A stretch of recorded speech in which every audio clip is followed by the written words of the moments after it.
साहब जी मैं छोटे साहब को स्कूल छोड़ के आ रहा था तो गाड़ी लग गई है। क्या मतलब गाड़ी लग गई? तुम अंधे थे क्या? देख कर नहीं चला सकते? साहब जी मेरा कसूर नहीं है, वो एक बच्चा मोटरसाइकिल पर आ रहा था, उसने आके मार दिया और फ्रंट बम्पर टूट गया है। हाँ हाँ, अब तो तुम कहोगे कि मोटरसाइकिल वाले का कसूर था। मेरी गाड़ी का बम्पर जो टूट गया है, लेकिन मेरी गाड़ी का नुकसान हुआ है, मैं तुमसे ही पूरा करवाऊंगा। जनाब मैंने जानबूझकर तो नुकसान नहीं किया, जो हकीकत थी वो मैंने आपको सच सच बता दिया है। बाकी आप उस्मान से पूछ लें जो अपना मोहल्लेदार है, वो भी मौके पर मौजूद था। और मुझे किसी से भी पूछने की जरूरत नहीं है। ये गाड़ी की चाबी तुम्हारे पास है, जाकर जल्दी से बनवा कर आओ, वरना मैं तुम्हें नौकरी से भी निकाल दूंगा और तुम्हारी इस महीने की तनख्वाह भी नहीं दूंगा। जनाब मेरे पास इतने पैसे कहाँ से हैं मैं आपको गाड़ी बनवा के दूँ?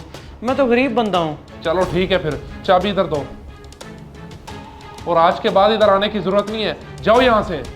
मर्जी है जी, लेकिन आप मेरे साथ सरासर ज्यादती कर रहे हैं, अल्लाह पूछेगा आपसे। और दफा हो जाए यहाँ से, आगे से जुबान चलाता है, ये ना तुम मुझसे थप्पड़ खाए। तो उल्लू का पट्टे ने नुकसान कर दिया, आगे से बातें सुना रहे हैं। क्या करूं, मुझे तो कुछ समझ नहीं आ रही। बल्कि ऐसा करता हूँ गाड़ी ही बनवा लेता हूँ, चलो मेरी नौकरी भी बच जाएगी और तनख्वाह भी मिल जाएगी। चलो कदीर से जाके पता करता हूँ।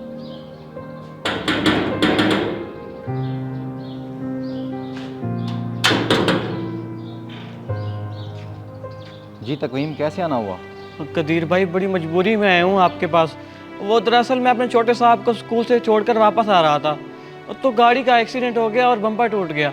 ओहो, तो अब फिर तुमने मालिक को बताया ये सब? जी बताया तो है, मगर वो कहते हैं तुमने ये सब जानबूझकर किया है। अब या तो गाड़ी बनवा के दो या नौकरी से निकाल दूंगा। ये तो कोई बात ना हुई, मालिक गलत करा तुम्हारे साथ। तुम उसे कह देते जनाब मैं गरीब बंदा हूँ, मैं कैसे बनवा के दूँ? कहा तो बहुत कुछ है कदीर भाई, मगर उन्होंने मेरी एक बात ना सुनी। अच्छा अगर आपके पास पैसे हैं तो मुझे गाड़ी बनवा दें, मैं बड़ा परेशान हूँ। मैं कैसे बनवा दूँ? उस गाड़ी का तो बम्पर इतना महंगा है, अगर सस्ता होता तो कुछ सोचा जा सकता था। अच्छा चलें ठीक है, मैं चलता हूँ।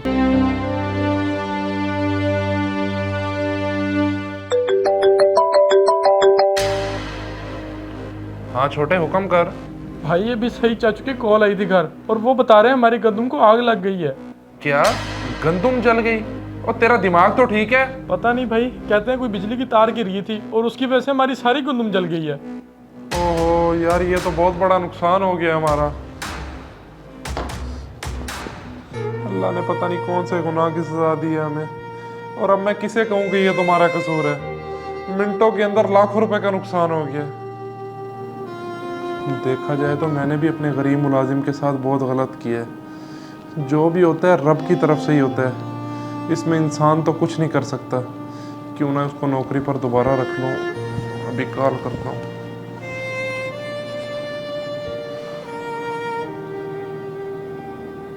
इसका तो नंबर ही बंद जा रहा है, इसको भी जाकर बुला कर आता हूँ।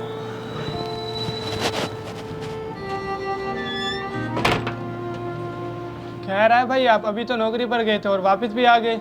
ख़त्म हो गई है नौकरी, निकाल दिया साहब जी ने। नौकरी से निकाल दिया है? क्या मतलब? बस यार क्या बताऊँ, छोटे साहब को स्कूल छोड़ के आ रहा था तो गाड़ी लग गई, साहब जी ने गुस्से में आके नौकरी से निकाल दिया मुझे। ये तो कोई बात ना हुई, आप उसे गाड़ी बनवा देते। तेरा दिमाग तो ठीक है, मेरे पास इतने पैसे कहाँ से आए जो मैं उन्हें गाड़ी बनवा देता? तुझे पता तो है हमारे हालात का। मगर नौकरी ख़त्म हो गई तो अब हमारे घर का गुजारा कैसे चलेगा?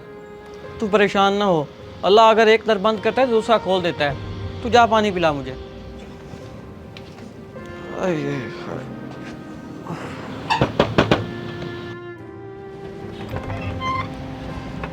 साहब जी आप, अब क्या हुआ है? सब खैरियत तो है? हाँ खैरियत ही है। मैं बस तुम्हें यही बताने आया हूँ, वो जो गाड़ी का नुकसान हुआ है मैं खुद ही बनवा लूँगा। बस तब मैं गुस्से में था और तुम्हें पता नहीं क्या क्या बोल दिया। जनाब जो सच था मैंने आपको उसी वक्त बता दिया था, मगर उस वक्त आपने मेरी एक बात ना सुनी। हाँ मैं मानता हूँ कि मेरी गलती है, और जो भी होता है अल्लाह की मर्जी के साथ ही होता है। लेकिन इंसान तब सोच रहा होता है कि ये मेरे साथ गलत हुआ है, लेकिन उसमें कोई ना कोई अल्लाह की बेहतरी ही होती है। चलो मेरे साथ ऑफिस, तुम मेरे पास ही नौकरी करोगे, आ जाओ।